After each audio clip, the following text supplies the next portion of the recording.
How do you acquire the interest of the female species? You mean personally? Sharp suits, man. Well, you know, little hygiene is not such a bad thing.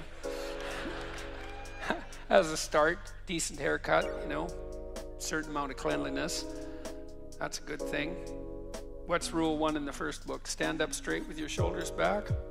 That's a good thing to do. You know, what do women look for? Depends on the wisdom of the woman, obviously. But, well, it does, because, you know, narcissists can fool naive women. That's why narcissists propagate, by the way. And we know this because narcissistic psychopaths, young women are more likely to fall for narcissistic psychopaths.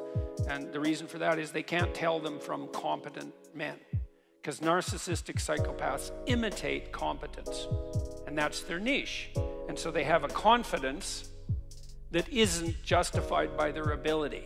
But the women check out the confidence as a marker of ability, and the falsely confident can fool them, especially if they're young and naive. And so, well, so let's say you're not going to be a narcissistic psychopath, which is often what those, like, manosphere dating sites teach you, is like, you know, wear an expensive watch and peacock a bit. And to peacock is to wear something, some item of clothing that's, you know, a little bit out of the ordinary, something a little bit more colorful than might be generally the case, so that you look like you're confident enough to pull that off with panache. But mostly it's just training in a kind of deceptive narcissism.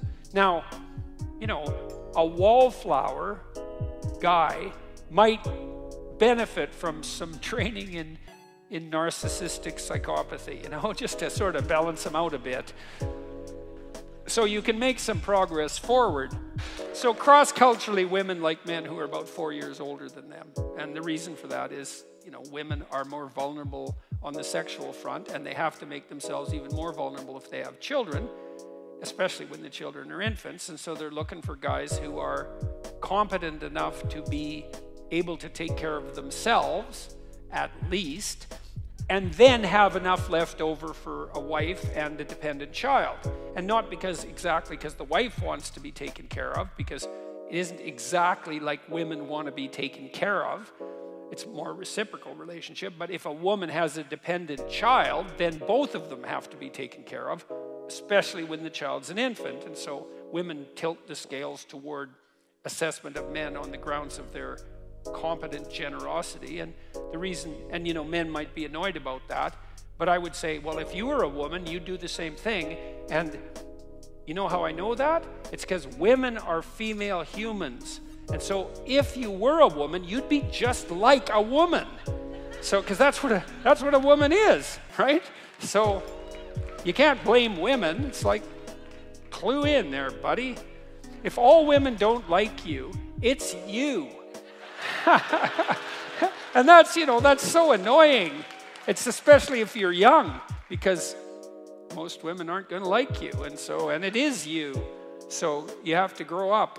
But then, you know, you got to understand that if you make yourself competent and productive and generous and a little bit socially skilled and reasonably clean, eventually, you know, you'll fool someone, and then and then, you know, might take a few years, but generally it happens.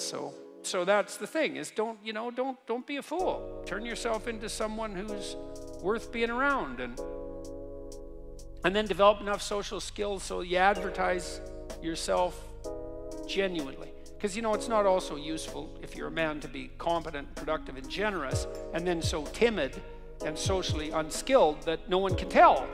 That's also not helpful. So, yeah, so look, if you're a young guy, it's like straighten yourself up, you know, don't be eating, you know, Cheetos in the basement, covering yourself with orange dust and being bitter about women. It's like, go out there and make yourself useful in some dimension, or rather, and, you know, fortify yourself a bit and have some confidence, and then figure out how to present yourself in a manner commensurate with that, and, you know, get out there in the world so people can see you now and then, and, you know, some poor woman will be desperate enough to give you a shot at some point. All right. That's how I caught her, you know. Actually, that's a lie too, because she actually caught me. So, All right. Yeah, I chased her for a long time. And then she caught me. Yeah. Okay. Before I say something else.